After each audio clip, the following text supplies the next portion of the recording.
오늘은 4월 29일 시편 106편 13절부터 33절까지입니다.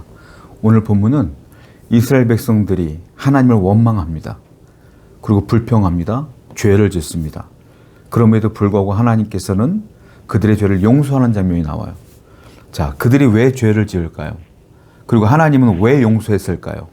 그 부분을 오늘 시편 기자는 이야기하고 있는데요. 먼저 13절 말씀 보겠습니다. 그러나 그들은 그가 행하신 일을 곧 잊어버리며 그의 가르침을 기다리지 아니하고. 이스라엘 백성들이 하나님을 원망하고 불평하고 죄를 지은 이유가 뭐냐면 하나님의 행하신 일, 홍해를 가르신 일들을 곧 잊어버렸기 때문이다라는 거예요. 또 하나, 그리고 그의 가르침을 기다리지 아니하고. 가르침이라는 건 하나님이 말씀하시는 때가 있다는 거예요. 그 하나님의 말씀하시는 때를 기다리지 아니했기 때문에 원망한다 이 말이에요. 홍해를 가르신 하나님의 은혜를 잊어버리고 마라의 쓴물을 딱 만나자마자 원망합니다. 그리고 그들이 원하는 건 당장 먹을 물 내놓으시오예요. 그런데 하나님의 때는 당장 먹을 물을 내놓는 게 아니라 하나님의 계획과 섭리와 때는 조금 뒤에 있는데 그걸 못 기다린다는 거예요. 조급하다는 거예요. 왜 조급합니까? 우리가 기도할 때 너무 조급할 때가 많아요. 하나님, 이 문제는요, 요 시기에 이 방법으로 하는 게 제일 좋아요. 그러니까 이때까지 하나님, 요 기간까지 이 일을 해결해 주세요라고 여러분들은 기도할 거 아닙니까? 대부분이 그렇게 기도를 해요. 그런데 재밌는 건 내가 원하는 방법과 내가 원하는 스타일로 응답이 오질 않아요. 그때에 맞춰 일이 해결되지 않아요. 대부분 그래요. 그러면 어떻게 돼요? 원망하고 불평하고 하나님 왜 내 기도 안 들어줘요? 라고 화가 나고 분노가 치밀어 올라요. 이스라엘 백성들과 그렇게 기도하는 여러분과 차이점이 뭐가 있어요? 똑같은 거라는 거예요.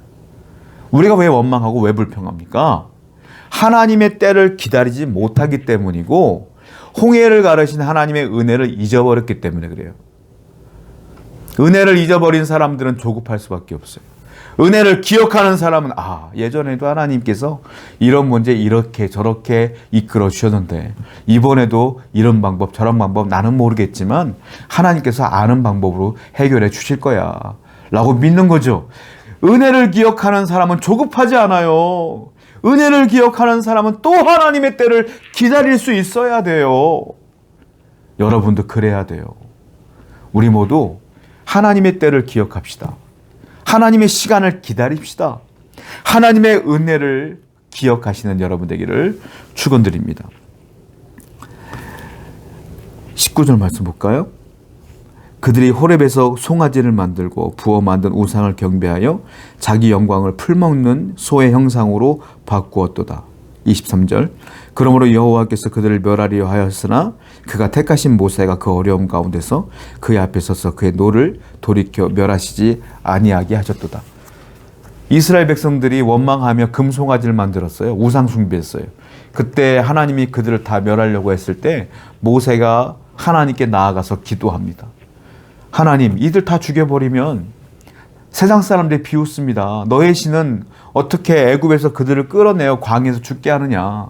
하나님의 영광이 가려지잖아요. 그들을 제발 좀 용서해달라고 모세가 눈물로 하소연하며 기도해요. 중보하는 거예요. 모세 한 사람이 중보해요. 그때 하나님은 모세 때문에 이스라엘을 용서해줘요. 또 중보자 한 명 나와요. 이번에는 28절입니다. 그들이 또 부올의 바알과 연합하여 죽은 자에게 제사한 음식을 먹어서 그 행위로 주를 경노하게 함으로 재앙이 그들 중에 크게 유행하였도다. 그때에 비느하스가 일어나서 중재하니 이에 재앙이 그쳤도다. 이 일이 그의 의로 인정되었으니 대대로 영원까지로다. 바알 부올 사건이 나옵니다. 이게 모압 여인들이 이스라엘 남자들을 유혹을 해요. 그때 이스라엘 남자들이 바알 부올을 섬기는 행위가 성행위였어요. 그게 예배야. 거기에 이스라엘 남자들이 들어가갖고 음란 행위를 합니다. 그러다 보니까 하나님께서 우상 숭배하는 그 모습을 보고 또 다 죽이려고 했어요. 그때 비느하스가 한 명이 창을 들고 그 우상 숭배한 데를 죽여버려 다. 그랬더니 진노가 다 멈춰주는 거예요. 모세의 중보로 진노가 멈추고 비느하스 한 사람 때문에 진노가 멈추고 이 모든 진노를 예수 그리스도가 짊어지고 십자가에 못 박혀 죽으심으로 3일 만에 부활하심으로 이 모든 죄의 진노가 또 멈췄어요. 중보자 때문에 산 거예요. 구약에는 모세 때문에, 신약에는 예수님 때문에.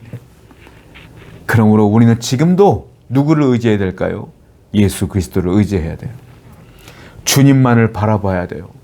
그 중보자 되신 예수님이 나를 살리시고 여러분들을 이끄시기 때문에 그래요. 오늘도 다른 무엇보다 예수 그리스도를 바라보는 신앙으로 살아 승리하시는 여러분 되기를 축원드립니다. 기도하겠습니다. 아버지 하나님, 진정한 중보자이신 예수님만을 바라보며 승리하는 삶을 살게 하여 주옵소서. 예수님의 이름으로 기도드렸습니다. 아멘.